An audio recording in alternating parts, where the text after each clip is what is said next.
Hey guys, today I'm going to do a video of my new build that I did again on my HAF X. It's been a long time, I miss it.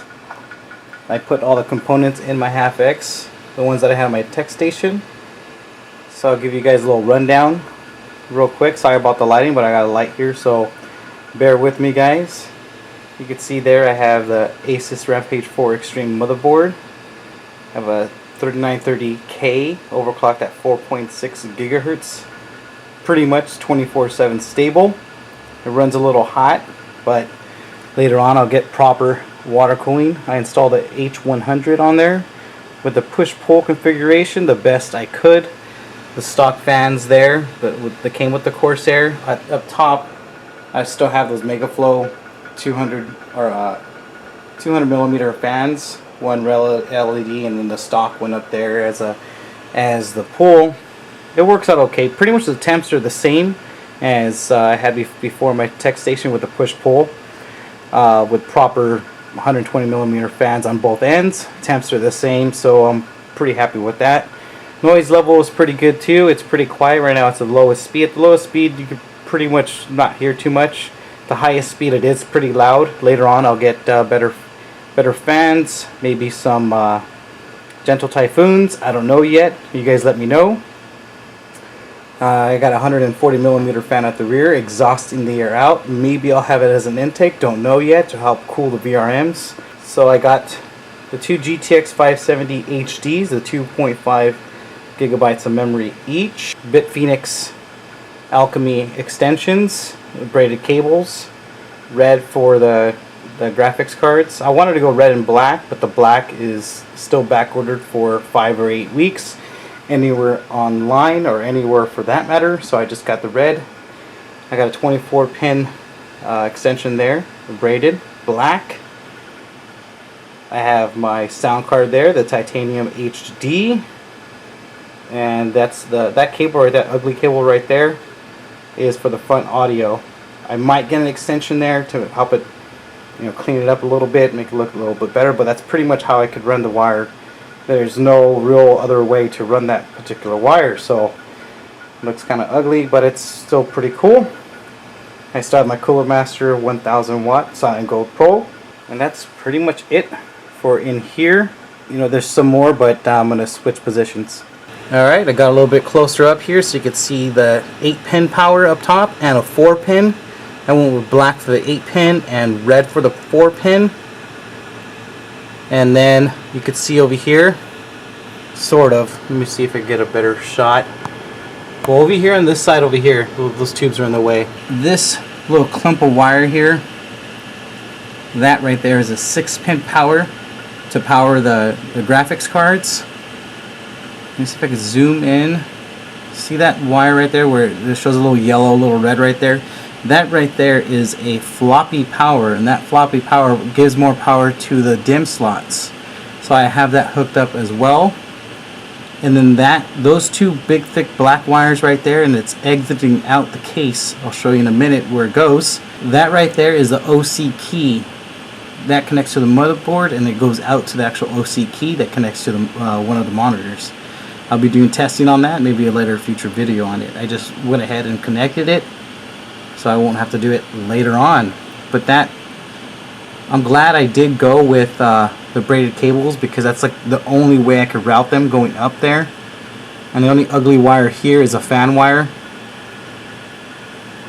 So I got that, and the floppy power is actually an extension as well. So it could be nice and as cleanly as tidy as possible.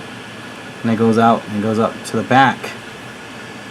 Here, right there at the water block, I still connected the two fans, the two 120s there, because I still wanted to run them off the Corsair water block, because I got rid of my touchscreen fan controller. I didn't want to use that anymore, because I plan on going with quieter fans at 12 volts, so they could stay quiet and still push a significant amount of air. So again, if you guys have any suggestions on what 120 millimeter fans to go with that have a lot of static pressure and that are quiet even at 12 volts, please let me know. The RAM, I still have my old XMX3 16 gigabyte sticks there. 1600 megahertz. Right now they're running at 1333 at 1.5 volts. At 1.65 volts though, they're rated at running at 1600 megahertz, but I've heard a lot of things about this motherboard about not running RAM past 1.65 volts. So later on I'll get a proper RAM here. I'll probably go with Kingston and get 1.5 volt RAM or low voltage 1.35 volt RAM at a later date, since RAM right now is still pretty cheap, but it's on the rise. So that's that there. Now I'll bring you up to the front and show you what I did there. Alright, here's the front. As you can see, same old half X. But what I changed is what right here at the top, the two top slots, that's where I had my fan controller. Got rid of that. I still have my optical drive. I had two, don't need them. I really don't need this optical drive either, but I still do. So I kept it just in case there's early drivers that they're not out at the web yet. So that's why I kept it. Plus I have Windows 7 still on disk, and I'm too lazy to put it on a thumb drive. So there you go. And I also got this BitPhoenix USB 3.0 because on my motherboard supports two USB 3.0 front headers. So I went ahead and got this. So it's pretty clean. I like it.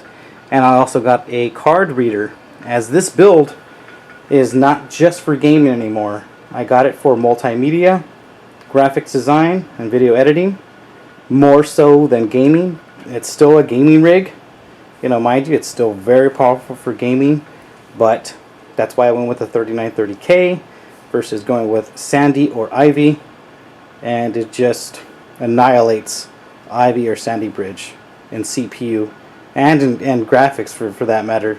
It's just ridiculous. It's extremely powerful. And same old 230mm fan, red LED in the front. So that's what I did with the front. But also what I did here at the bottom, there was a hot swappable drive bays. I removed that in the back and I moved them up here. So I'm going to go ahead and remove one, and you can see. You can see that. You can see inside. Pretty cool little view. And it just snaps right back in place. And this one here is just a cover. So I get that out. You can see that and see inside.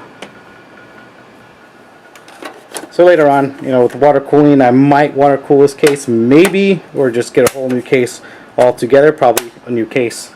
Also here up at the front, the USB 3.0s, it was a pass-through. I was going to get a pass-through to motherboard header connector, but I went ahead and just got rid of the USB 3.0s here. It was just too ugly, too much cables, stuff like that. The eSATA, I got rid of that. I got rid of the FireWire. The only thing that's functional up here is the two USB 2.0s and the headphone and mic. So that's that. I'm going to go ahead and bring it on the back and show you what's going on there. Alright, here in the back, there's the OC key. Have that connected to one of the monitors. And all my plethora of wiring. You can see here, let me see, hold on, let me get a good shot here, guys. Okay, the OC key connects there, goes around, and it goes inside the rear I/O. Let me see if I get another shot here. Bear with me, and it goes inside right there. And then it goes inside and connects to the motherboard where I showed you guys earlier. So in the back, I have 4 USB 3.0s, and so on and so forth. Lots of connectivity back here. The ROG Connect and the clear CMOS, that green lit button there. So that's what's going on back here. Nothing too fancy. You know, got rid of a lot of cabling, stuff like that. It looks pretty clean. I like it.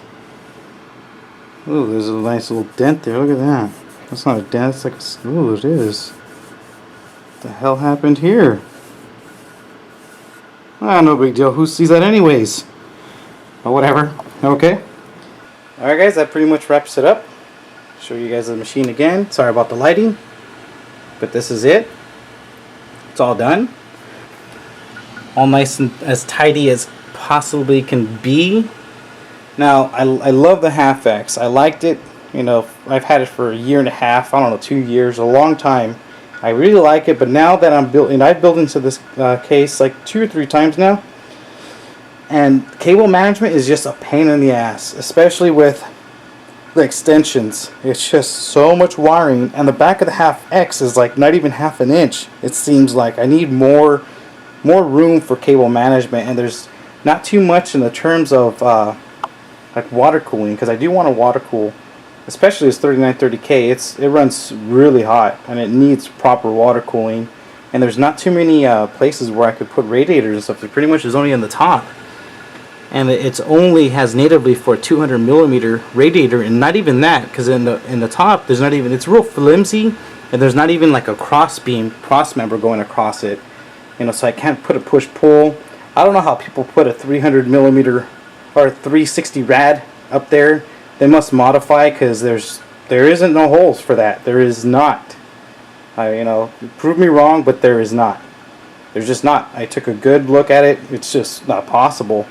The old HAF 932 has better options of water cooling and the proper, you know, holes and stuff like that for the top, but this one does not. Mind you, it is a bitchin' case. It is. But not for building and rebuilding into it, or expanding, or water cooling. It's not really. It's just not, you know, unless you're going to do modifications, which I don't have time for that, you know. Like, it took me a while to rebuild this one, because I want to do it as tidy as possible, and you know, I kind of want to move on, get a different case. Give me some suggestions, guys, on what case to go with. But yeah, this is the machine. Let me know what you guys think. And please subscribe. Please give me a thumbs up if you like the video. Any comments, questions, or concerns, let me know.